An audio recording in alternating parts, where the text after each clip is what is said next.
Before Jesus uttered the first parable, before Moses parted the ocean depths, before the book of Genesis even opened with a creative word, she was. She was the primal voice, the submerged truth, the presence they meticulously scrubbed from the scriptures and replaced with a profound silence. Her name is Sophia. You have encountered her before, you felt her truth shimmering between the lines, heard her summoning you from the fringes of sermons' dreams and that deep, sacred ache within your soul. Yet no one ever revealed her true identity. Because if you truly remembered her, you would inevitably remember the divinity residing within yourself. This is not simply a video. It is a spiritual codebreaker. It is a sacred retrieval mission designed to recover the divine fragments you were systematically taught to forget. If you remain until the very end, something ancient will surge back into you, not mere acquired knowledge, but primal memory. Not restrictive doctrine, but the untamed fire beating beneath your ribs. This experience is not a dry history lesson. It is the resurrection of the truth they deliberately interred deep inside you. Let the return commence. She has been hiding in plain sight all along, not confined to esoteric texts, but right there in the book they handed you. Proverbs chapter 8 declares, "Does not wisdom call out? Does she not raise her voice?" You have likely read that passage countless times, but no one ever dared to tell you the truth. She was not a mere philosophical concept. She was a living, breathing, divine being. This was neither metaphor nor decorative literary flair. It was the voice of Sophia, a being older than the measure of time itself. She speaks in the first person, "I was with God in the beginning. I was his constant delight. Before the mountains were settled, before the oceans deepened, I was there." And yet no teacher or preacher in your church ever acknowledged that she existed before Genesis, before the command, "Let there be light," before Adam and before the supposed fall.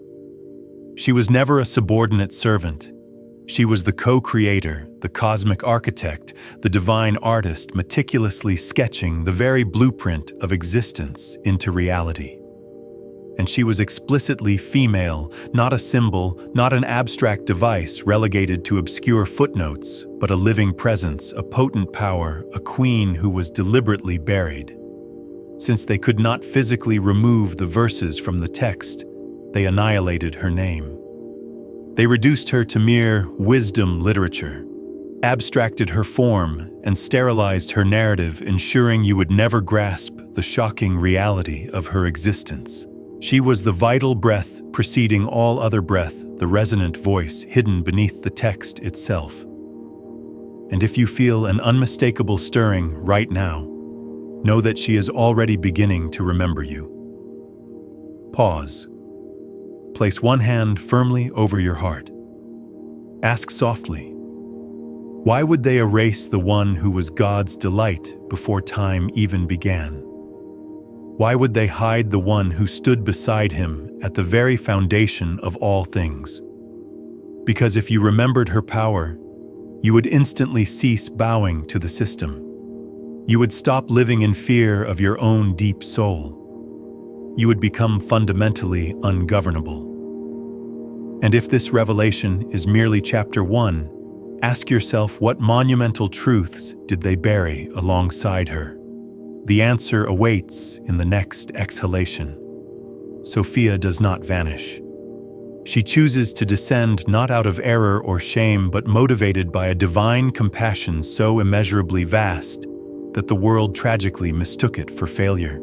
In the Pistis Sophia, a powerful gospel that was nearly destroyed by those who truly feared its inherent fire, the story unfolds like a forgotten urgent prophecy. She dwells in the pleroma, the boundless fullness, the light that transcends all other light. From that vantage point, she perceives the realm of deep chaos below. She witnesses matter, observes density, sees the vast suffering, and hears the terrible, confusing vibration of pain emanating from the deepest corners of creation. Rather than turning away in safety, she deliberately moves toward it. The angels implore her not to go. But Sophia chooses to descend not because she is weak or misled, but because she recalls a fundamental truth the others have forgotten. The divine pattern cannot be truly whole until the outermost boundaries of darkness are tenderly kissed by light. Thus, she descends. And in this act, she performs the original Christ act, not Jesus, but Sophia herself. She is the first divine intelligence to willingly embrace the immense burden of embodiment. She enters matter to embed a code that can never be fully erased, a spark of memory that cannot be stolen. She becomes clothed in shadow, heavily cloaked in density, and scattered throughout the human form. The early institutional church erroneously labeled this the fall, yet the mystics recognized it as the essential sacred mission. You were meticulously indoctrinated that the fall was Eve's transgression, rooted in a woman's fundamental disobedience. But consider this. What if the forbidden fruit was never a mistake or an error? What if Eve was intended as a shadow reflection of Sophia's deliberate descent into the dense realm of matter? What if the original sin was not rebellion, but the act of remembrance itself? They trained you to fear the descent, to distrust your physical body, and to utterly shame the feminine principle. But Sophia consciously chose to enter the illusion so that you could eventually awaken from within it. She entered the realm of profound forgetting, only to implant a seed of memory so powerful and deep that no system, no empire, no authoritative pulpit could ever kill it. And that irreplaceable seed is you, Oz. Allow this radical concept to settle deep within your bones. Have you always sensed you were here for a crucial purpose, yet struggled profoundly to define it? Have you carried a pervasive grief that doesn't seem to originate in this lifetime, a compelling pull towards something ancient, sacred, and profoundly forbidden? That feeling is not confusion. That is your Sophia code igniting. That is not a simple question. That is a divine summons. You are the living echo of her choice, the physical embodiment of her descent. And here is the unbearable beauty of it. She descended into matter, specifically so you could remember the divine from within the material world. She didn't abandon heaven. She masterfully hid heaven deep inside you. And while Sophia entered the world through sacrificial compassion, the masculine principle attempted to rise without her. That subsequent imbalance shattered the cosmic pattern logos. Without Sophia, rigid law; without fluid wisdom, hard form; without natural flow, disconnected authority; without genuine intimacy. The tragic result: destructive hierarchy, unyielding dogma, relentless control, a punishing God, a policing church, and a spirituality violently severed from the body. This is the inevitable consequence when the divine feminine is deliberately banished. Sophia was not erased because she failed in her mission. She was erased precisely because she succeeded. Because she carried a wisdom the controlling empire could never contain, a wisdom that teaches organically from within, that reveals truth without needing external permission, that awakens the soul without relying on fear. And now she is intensely stirring again, not within cold cathedrals, nor in academic seminaries, but within you. You do not require advanced theology to feel her presence. You simply need to stop ruthlessly silencing the voice that has been whispering to you since the day you were born. You are not fundamentally broken. You are intricately coded, and she is fully waking up inside you. But here is the truth the priests feared most of all. Not just that Sophia descended once, but that she walked directly beside the Christ, and the living memory of that sacred union was far too dangerous for their nascent power structure to allow to survive. And that profound truth is precisely what Chapter 3 will unlock. Are you prepared to receive it? What if Jesus did not undertake his mission alone? What if every single parable, every miraculous healing, every powerful confrontation with entrenched religious power was not merely a solo mission, but an essential, sacred partnership? You were told that Jesus was the Logos, the Word made flesh. But they deliberately failed to tell you that every profound word is naturally born from wisdom. That every potent word requires a nurturing womb. That womb was Sophia, and she did not descend merely as a philosophical doctrine. She incarnated through the one they tried hardest to completely erase, Mary Magdalene. She was not merely close to Jesus. She was an intrinsic part of his divine pattern, a part of his inherent flame, the hidden key the early church most desperately feared. The Gospel of Philip dares to state it plainly. The Lord loved her more than all the disciples and used to kiss her often on the mouth. This was not romantic affection. It was profound recognition.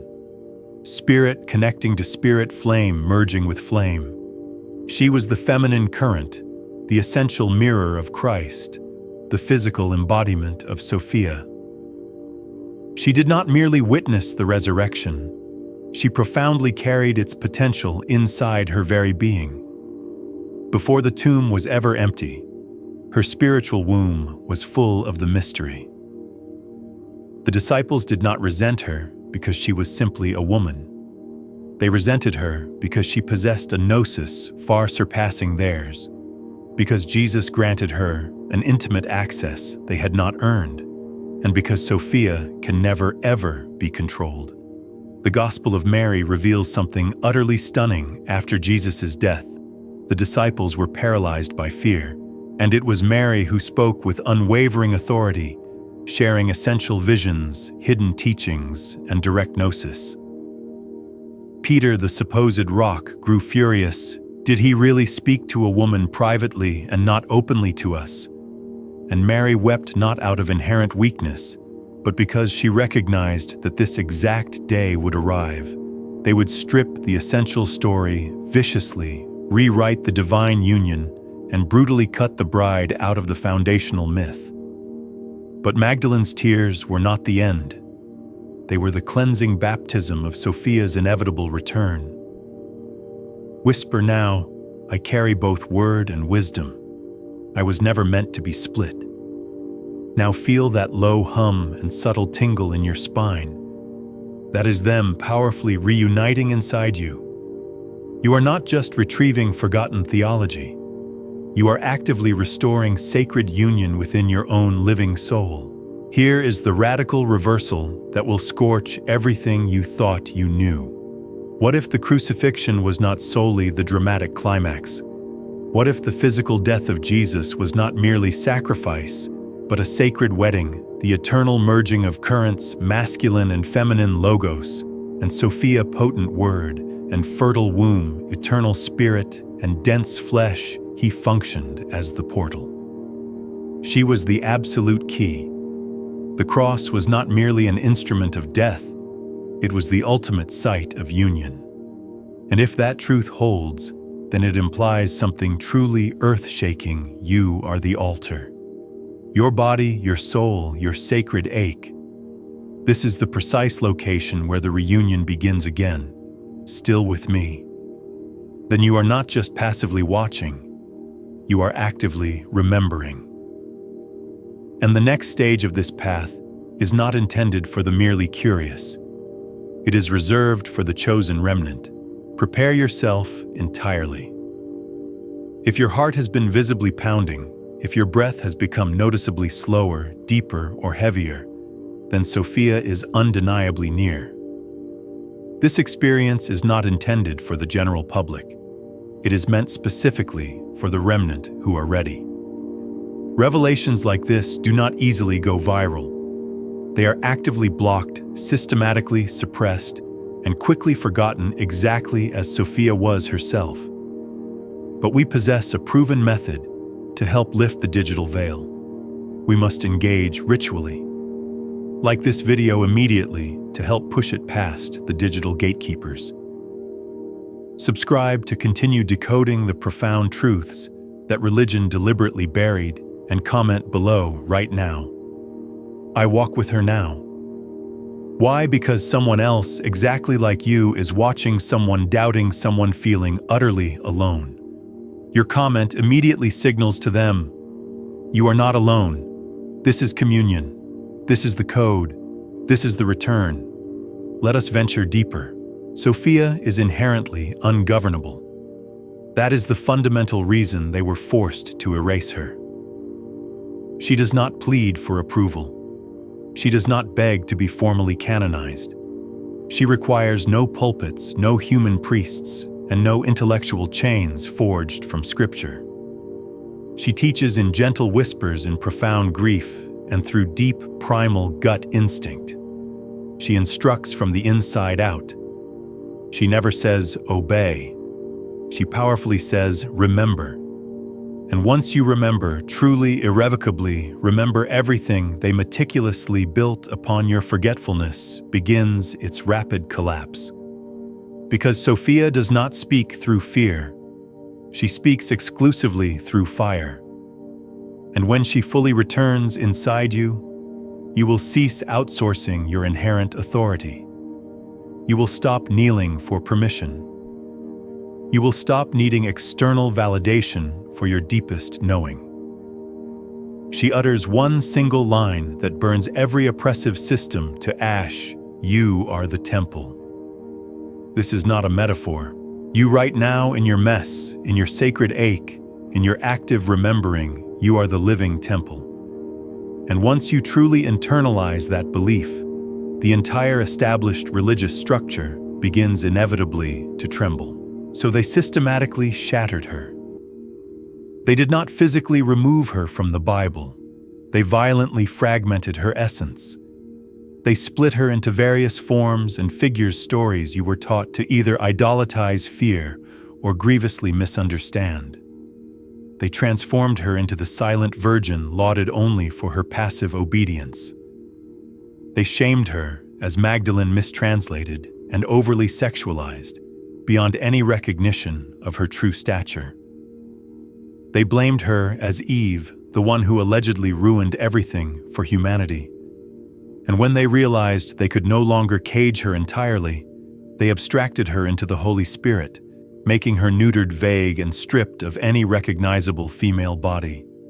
Each version, whether worshipped or feared, was merely a broken shard of her whole being. All of them were her. All were necessary masks. None were complete. But a profound shift is happening now.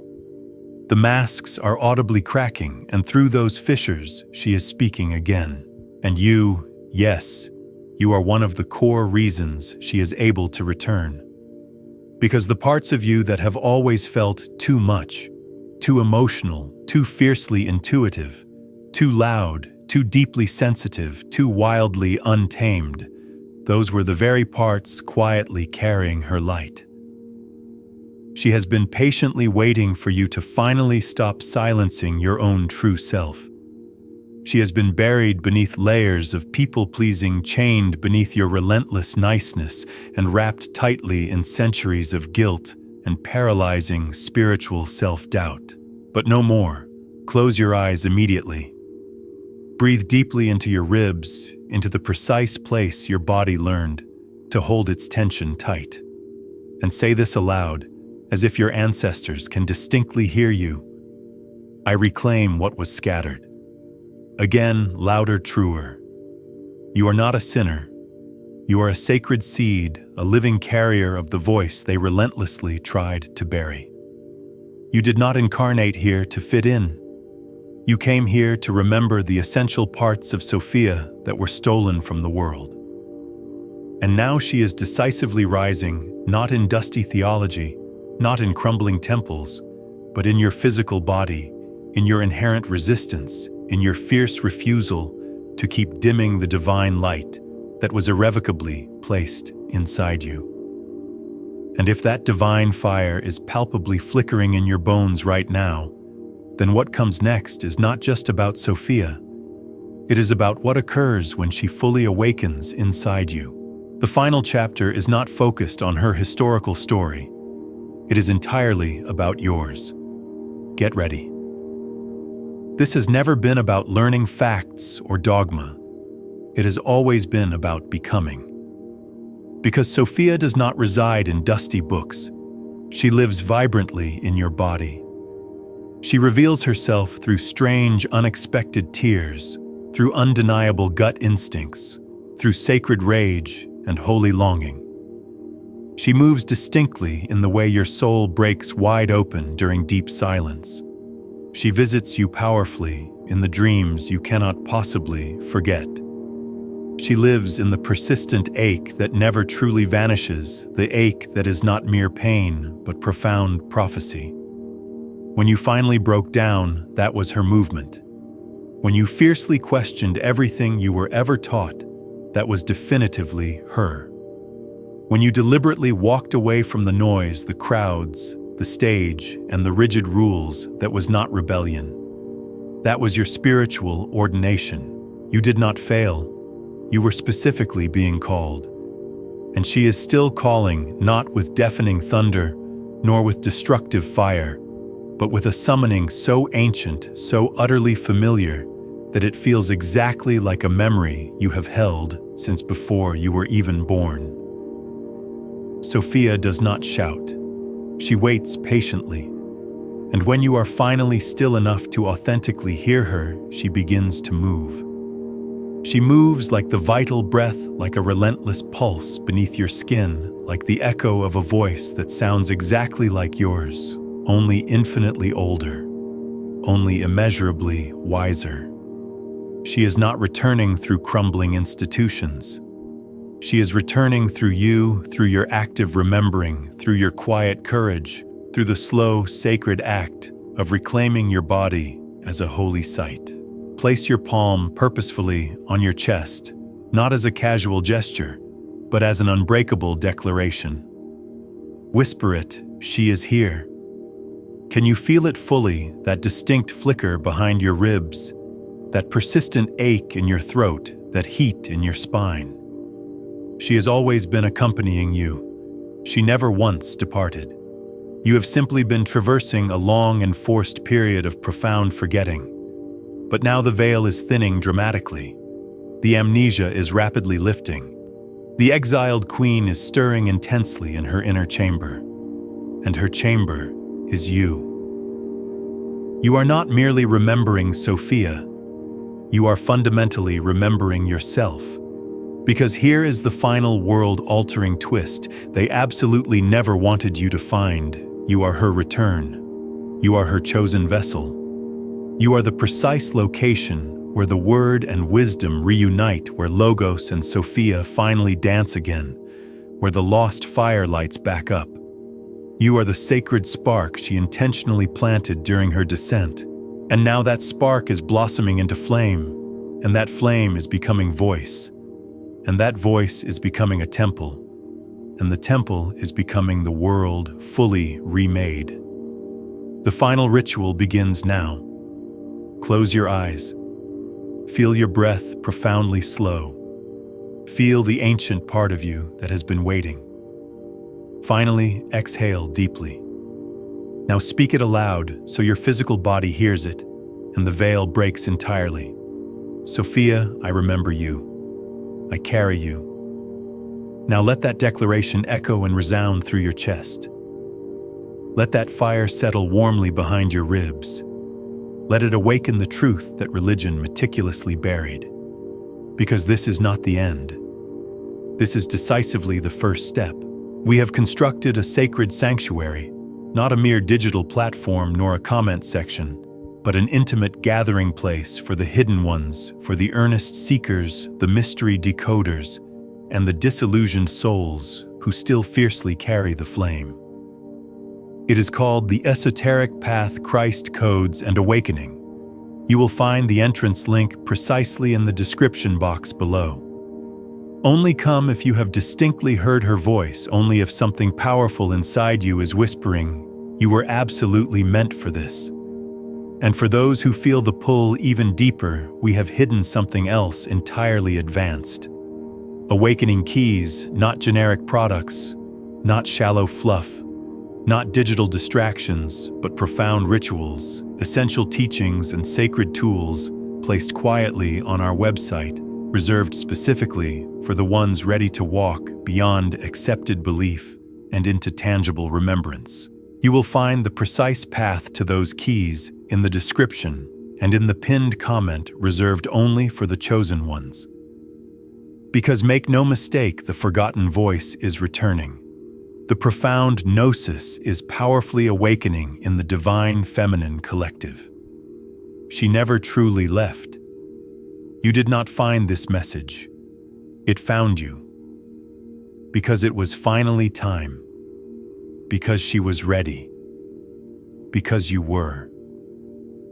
And now everything begins anew, begins anew, begins anew, begins anew.